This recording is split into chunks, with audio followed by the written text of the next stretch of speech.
Hey,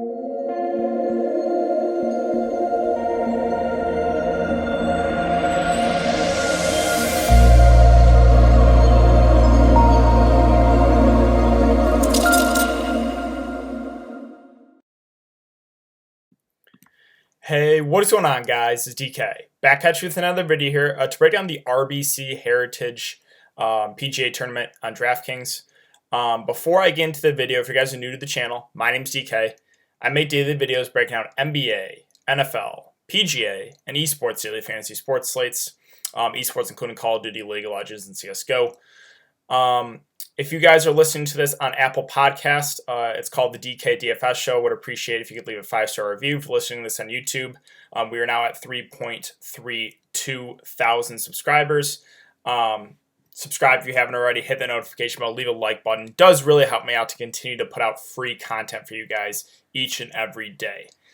But yeah, with that out of the way, let's jump into it. So first, I guess before we get into all the stats here and players' prices for this week, we can take a quick look back here at my lineup from the Charles Schwab tournament. So it was not great, right? I had three guys I hit on pretty well, right? Finau was pretty good, 8 under. Spieth was really good, using contention all weekend.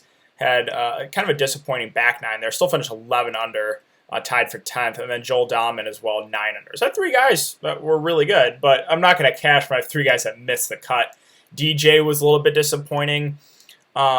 Him, Brooks Koepka, a lot of the veterans have kind of been struggling in recent tournaments. Again, I know we've had a 3-month break, but even before that, they haven't been in great form. Kuchar, I tweeted about that. He double bogeyed on the 18th to miss the cut. I was keeping track of it because I was like, I thought I had a chance for everyone to make the cut because Na and Justin Johnson were later in the second round, playing later in the second round, and I was like, all right, Kuchar, just please make the cut. We're good. I'll be 4 for 4, and then I just got to hope like DJ and Na can pull it off. And Kuchar double bogeys on 18th to miss the cut. Just bogey, and you make the cut. Double bogeyed. Super tilting there. And then Kevin Na was a guy that was decently popular. He had a really bad putting day, surprisingly. Normally it's his strong suit, but he had a really bad putting day the first day. That kind of held him back. So he missed the cut too. So all in all, yeah, 3 guys missing the cut. Not great. The other 3 are pretty good, but there's just no chance I'm going to cash with 3 guys not making it there. All right, so once again, we have a $1 million maker here for this PGA tournament. $1 million to first, $20 to enter. Yeah, really excited that DraftKings continues to put out these big tournaments. I think it's great while we don't have a lot of the main sports going on right now. All right, so what we can do now is we can switch over to the spreadsheet that I made for you guys. Let me go ahead and do that right now. Okay, so you should see it now. My face should not be blocking it. Perfect. All right, let's talk about it. So what I included here, I added a couple things to my spreadsheet from last video. So again, we have the player's salary, their Vegas odds, 11. That means 11 to 1 to win.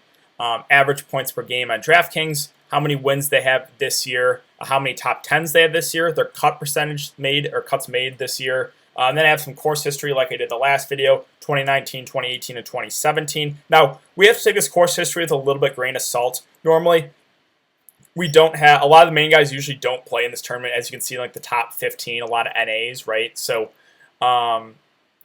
normally, I just realized some of this font is actually different for some reason. I guess or maybe I'm losing it. I guess I can fix that later. But yeah, a lot of the top guys normally don't play in this one, so you got to take it with a little grain of salt, right? Some players have really good history, which is good, but maybe not against the best competition. And then I added some stats I talked about in the last video. Strokes gained, SG. So these are rankings you can find on PGA.com. Went through them, plugged them in for every single player on here. We have like 150 players. Went through and did their total rankings, so strokes gained total overall. And then the 2 that I think are key for this week, for this course, we have strokes gained approach, and then strokes gained putting. So this is a course that a lot of guys are going to be laying up as far as driving wise. So I don't think driving is a key factor in this course. So those heavy drivers, right? I don't think it's going to be a huge impact, and really want to focus on the shorter game and their approach shots here. So I included those rankings. Again, first, number 1 is obviously the best, and I think they're ranked like 220 So color coded for that for you guys as well. So yeah, let's talk about some of the players I like. So once again, I really like the mid-range, and by the mid-range, I should say, the low 9Ks to like the mid 7K range is like the sweet spot, in my opinion, on DraftKings. A lot of really good plays.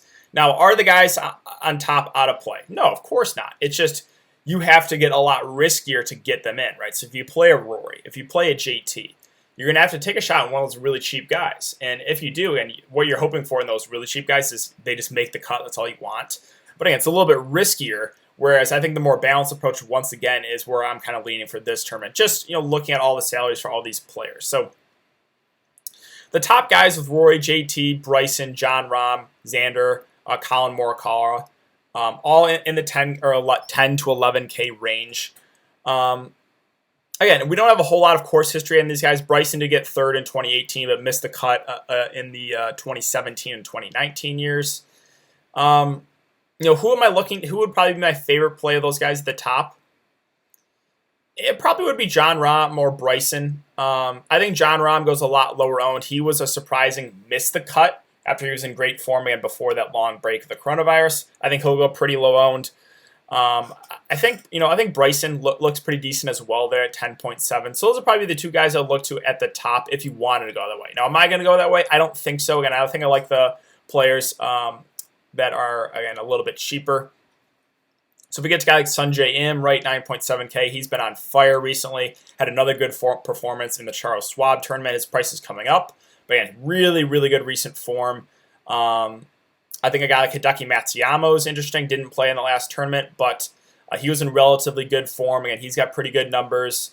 Besides, obviously, not the best putter, right? If you look at Hideki, 197th ranked putting.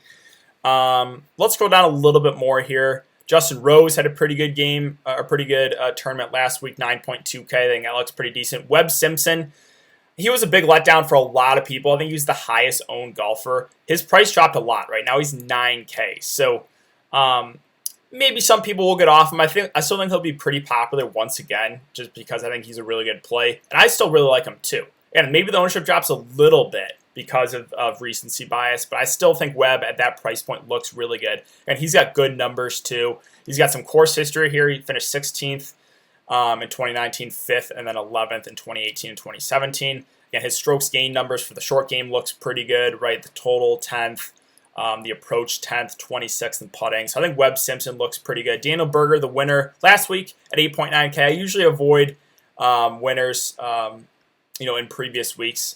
I don't think the ownership will be that high, but still, I'm probably going to look elsewhere. A guy like Jordan Spieth, I played him. He was still pretty high owned. Now his price jumped up to 8.7K, was 8K the last tournament. He's just a guy that people love talking about in DFS on Twitter. You either love Spieth or you hate him. I feel like a lot of people hate him. I think the ownership is definitely going to drop on him this week too, just because the price went up on him. Whereas you have prices dropped on a lot of these guys, like a Brooks Koepka, like a Dustin Johnson, right? Gary Woodland looks good. I like Tony Finau a lot. So I think just for that reason alone, Spieth might go a little bit lower owned because of that price hike. Now, yeah, he looked pretty good. Again, the final round, the back nine was a little bit disappointing, but minus 11, he was in contention all day. He was leading for a while there in round 2 and 3. So I have interest in Spieth. Again, really good putter. His approach, obviously not great there, ranked 187th. Then right below him, you have Brooks and Dustin Johnson. So these are two guys that last year were consistently at the top, right? They were 10K, 11K. Now you're getting them at a really big discount. So do you want to kind of buy low on these guys? I have interest in these guys. I know they haven't been great this year, not in really good form, right? Looking at their numbers for the year, Brooks not great, Dustin not great, Brooks not great. Haven't had a lot of top 10s, really haven't had a lot of huge success. But you're kind of buying in the talent level here, right? There's really seem cheap price points for Brooks at 8.6 and Dustin at 8.5. So yeah, Dustin burned me, but I don't mind going back to well there. I think, again, I like that price point a lot. Gary Woodland, I think, is a really good play at 8.4K. He had a good day, or good tournament, I should say, last week. He's got good numbers as well. If you're looking at the approach, right, 7th in approach, 64th in putting, not bad, 15th overall. Again, Tony Finau seems to be He's a guy I play a lot for PGA DFS. Again, he came through for me once again. I think it was 8 under, 9 under. I forgot what it was, but I think he looks pretty good at an 8.2K price point. I think that's a little bit too cheap. Ricky Fowler seems to always get some ownership because of the name. He's really been struggling. I think you can make an argument.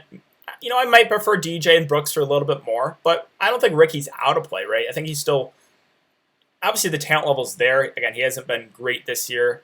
Been a little bit of a letdown, but I still think he's viable. Maybe he might be a little bit over-owned just because of the name, right? Because he's a popular golfer. Abraham Answer had a good week last week. I think he looks decent. Tyrell Hatton. So obviously he looks really good in these numbers. Strokes gained first, strokes gained approach first, and 31st in putting. He hasn't played a lot of golf recently. Obviously the coronavirus, and he broke, I think it was his wrist. So he's only played in a few tournaments. Now, obviously, it's good that he's played well in those tournaments. But, again, you got to take those numbers with a little bit grain of salt because he hasn't played as much as a lot of these guys around him. Let's see. If you scroll down a little bit more, some other guys I have some interest in.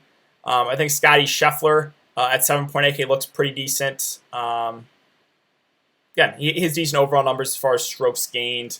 He has 4 top 10s. Pretty good points per game if you're looking just at the Draftkings, right? Almost 80 points a game. He's 60-1 odds. Again, we have the odds on the left side here, right next to the salary. 60-1, not bad there. So I have some interest. Scroll down a little bit more. I think Kevin Kisner might garner some ownership. He's got some good course history, right?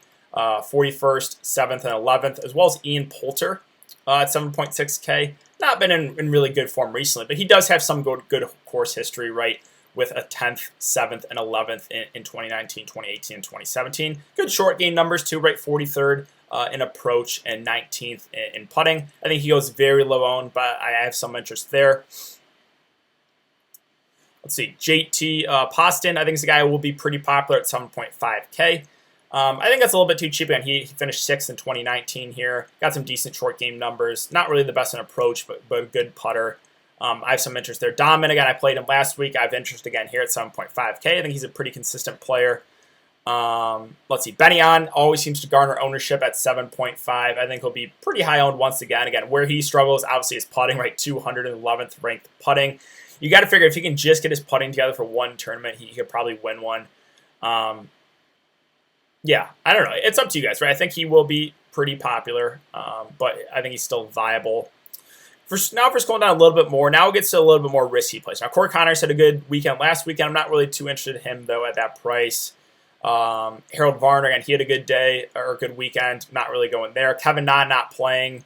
Or I believe there's one other guy, too, that they had listed out here. Let me confirm that. I should probably take them out of my spreadsheet, but I believe there's one other guy. Oh, it is Scotty Scheffler. Withdrew Tuesday. Okay, so that just happened. Okay, so ignore my Scotty Scheffler take. Do not play him. Do not play Kevin Na. They are not playing. I probably should, again, remove those from my spreadsheet. But keep an eye on stuff like that, right? Late withdrawals. That can always happen. Let's see. So now, yeah, we get to the range now. It's like the low 7K range, high 6s, even the low 6K range. These are all guys that are basically dart throws, where you don't want to have a lot of exposure to these guys. You're making a lot of tournaments. What you're hoping for is just for them to make the cut. So let's scroll through a couple of these guys that I think I have some interest in. Let's see. Max Homa at 7K. I think might get a little bit of ownership, but I think he looks pretty good for his price. Again, 83% of cuts made. Got some decent numbers as far as strokes gained, right? 59th overall, 44th putting, 86th in approach. Not terrible numbers, but a 7K price point. That looks decent. 150 to 1 odds to win. It's not terrible, again, for a guy in this price range. Scroll down a little bit more. Let's see. Griot's been really, really bad. You can always buy low if you're a guy that wants to go super contrarian. 6.8K. Yeah, he's really been struggling. But has a decent, some decent course history, right? 33rd and 16th in 2019 and 2018. Let's see. CT Pan, I should say, won it last year. Again, he's got some decent course history. Don't know if I want to go there though. Again, the strokes gained, approach, and putting. Not really great, and that's kind of what you want to look for mostly on this tournament. So will probably be a void for me there. Let's see. Yeah, so this is now you're getting into really, really risky plays here. Let's see. I think Lanto Griffin's always a guy that gets some ownership at 6.5K. Yeah, for a guy this cheap, right? He's got decent numbers, 44th total in strokes gained. Not bad for a guy this cheap. So a little bit of interest there, but that's really about it. Again, you can always take a dart throw in one of these guys making a lot of lineups, but they're really, really risky plays and not guys you want a lot of exposure to. But yeah, I think that really wraps it up for this video. If you guys want access to this spreadsheet, all you have to do is follow me on Twitter. I just tweeted it out. It's DK_DFS. Would appreciate if you could leave a like button in this video, subscribe if you haven't already, hit the notification bell. Yeah, and work on the spreadsheet. It took a long time, not gonna lie. Fingers are a little bit sore. 4 or 5 hours, but hopefully this helps you. Again, we have the $1 million tournament, so figured out I would put the hours and put the work in to help you guys out with this one. But yeah, thanks again for everyone to come and check the video. Really do appreciate it. Hope you guys all have a good day. If you guys are interested in esports, again, I'll have the CSGO video up right after the MIBR versus Furia game. We have a nice 3-game slate for Wednesday. So thanks again, guys. Again, hope you have a good day, and I will see you all in the next video.